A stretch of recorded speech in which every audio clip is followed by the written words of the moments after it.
साहित्य का विद्यार्थी और शोधार्थी हूँ और शोध का विषय भी मेरा पश्चिमी आलोचना से संबंधित है, तो मैंने अपना जो प्रपत्र है इससे संबंधित ही बनाया। जब हम साहित्य के इतिहास को देखते हैं तो हमारे सामने सबसे पहला जो हिंदी साहित्य का इतिहास आता है वो है गारसादा तासी का। उसके बाद George Abraham Grierson, doctor Edwin Greaves, F E. Carey. एक बहुत लंबी परंपरा है। जब तक आचार्य रामचंद्र शुक्ल का हिंदी साहित्य का इतिहास 1929 में हमारे सामने आता है, तब तक लगभग 6-7 ऐसे आलोचक और इतिहासकार थे जो भक्ति कविता पर विचार कर चुके।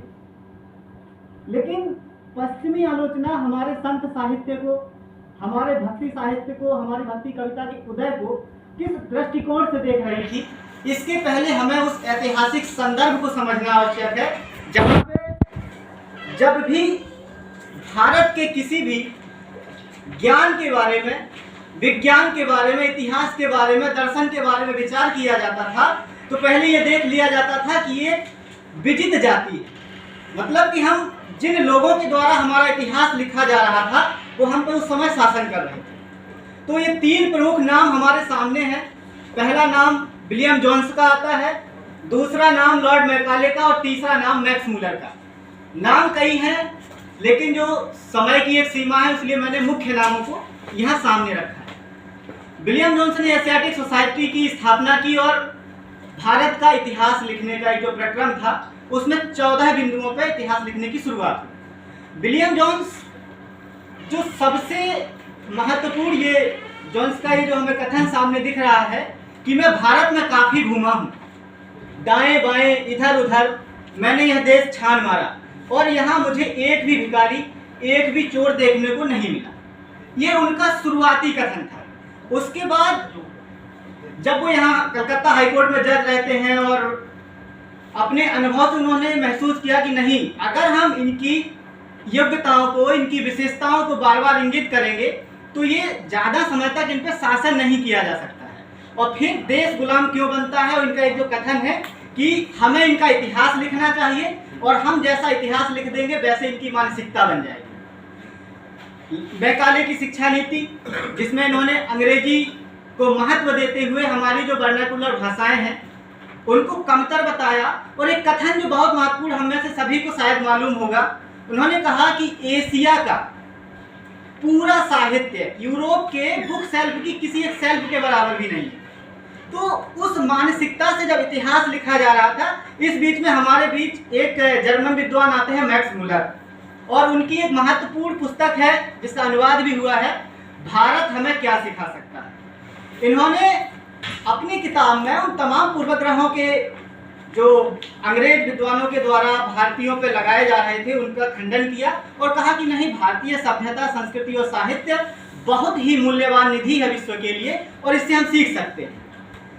दूसरी विचार की जो धारा है चिनुआ अचेबे, और जिसमें हम कह सकते हैं कि अफ्रीकी देशों के जो विद्वान हैं जो औपनिवेशिक मानसिकता से मुक्ति की बात करते हैं और उसमें भाषा के महत्व को महत्वपूर्ण रूप से इंगित करते हैं। वो कहते हैं कि ये जो कथन मैंने लगाया है ये बहुत महत्वपूर्ण है। और चिनुआ अचेबे लिखते हैं थिंग्स फॉल अपार्ट में कि गोरा आदमी बहुत चालाक है, उसने उन तमाम चीज़ों पर चाकू फेर दिया है जो हमें एकजुट करती थी और हम अलग अलग जागे रहे।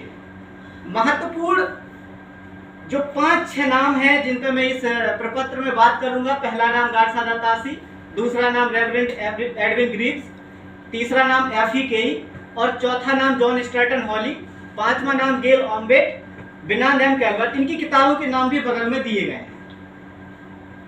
महोदय, गारसादा तासी ने रविदास के संबंध में थोड़ा सा विचार किया है, थोड़ा सा मतलब एक पैराग्राफ। उन्होंने रविदास के नाम को रैदास या रविदास न बताते हुए राउदास कहा।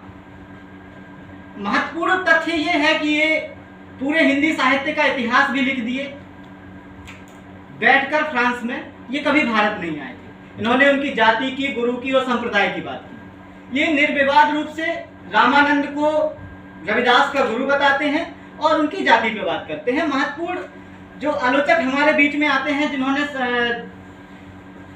रविदास पर बात की, रेवरेंड एडविन ग्रीव्स, ये इनके जो पैमाने हैं ये अपने इतिहास की पुस्तक में पहले ही तय कर देते हैं कि कोई भी एक इतिहास किसी भी एक व्यक्ति या किसी भी देश के साहित्य का पूरा मूल्यांकन नहीं कर सकता है। तो जो ये 6 बिंदु आपके सामने हैं, ये रविदास की योग्यता और प्रसिद्धि पर बात करते हैं, उसे स्वीकार करते हैं।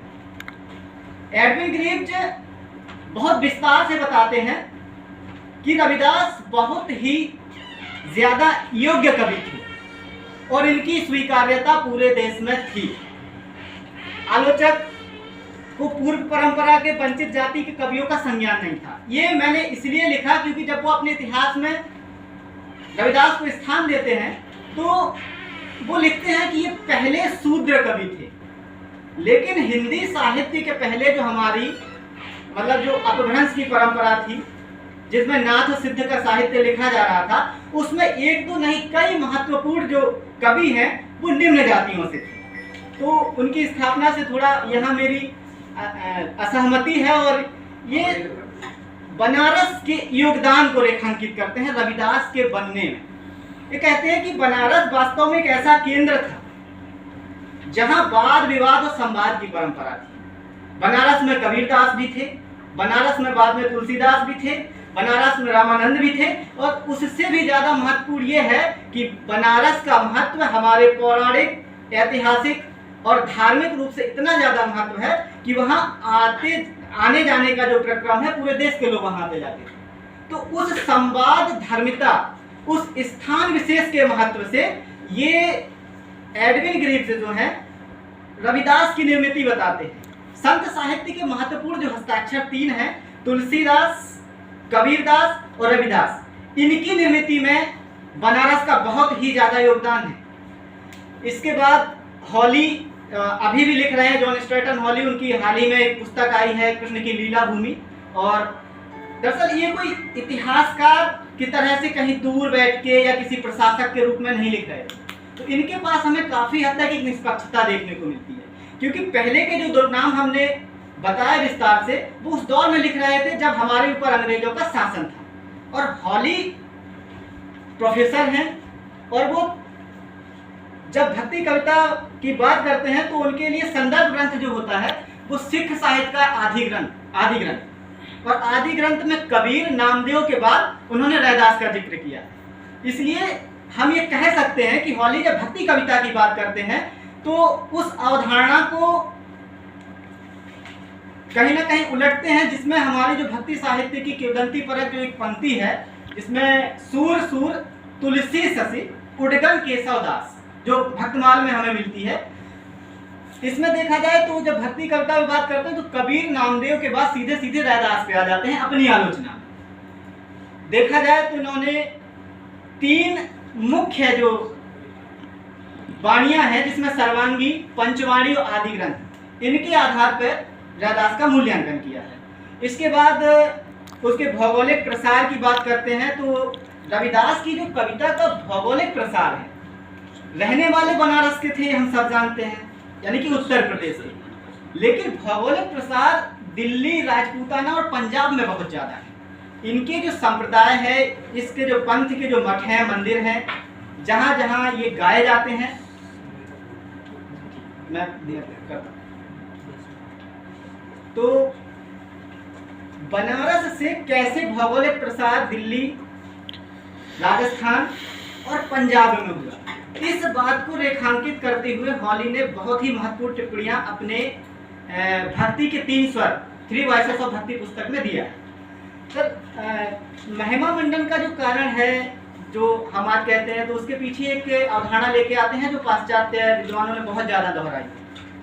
वो कहते हैं कि जो संस्कृतिकरण की अवधारणा है, और उस संस्कृतिकरण से ही प्रभावित होकर इनके जो पंथ के अनुयायी थे, रैदास पंथी लोगों ने इनका रामानंद से संबंध जोड़ा, ताकि एक सामाजिक स्वीकार्यता रैदास को संत के रूप में मिल सके। हॉली इस बात को बार बार रेखांकित करते हैं और रविदास और रामानंद के संबंध को एक कपोल कल्पना मात्र मानते हैं। और आज हमारे सामने संत साहित्य को लेकर जो सबसे महत्वपूर्ण बहस है वो यह होनी चाहिए, प्रक्षिप्तता का प्रश्न। हम अपनी मनचीती राजनीति, हमें लगता है कि इस बात पे तुलसीदास की कविता को घेरा जा सकता है, इस बात पे कबीर को खारिज किया जा सकता है, या ये रविदास का पद हमारे मन मुताबिक नहीं है। तो हम उस मनचीती राजनीति से वो चुन लेते हैं जो हमारे मन का होता है, और उसका परिणाम ये निकलता है कि हम ऐसे पदों को भी उस कवि का, उस संत कवि का या भक्त कवि का, जो भी कह लीजिए, मान के गायन करते हैं, पाठ करते हैं, पाठ्यक्रमों में पढ़ा देते हैं, जो वास्तव में उनका नहीं होता है।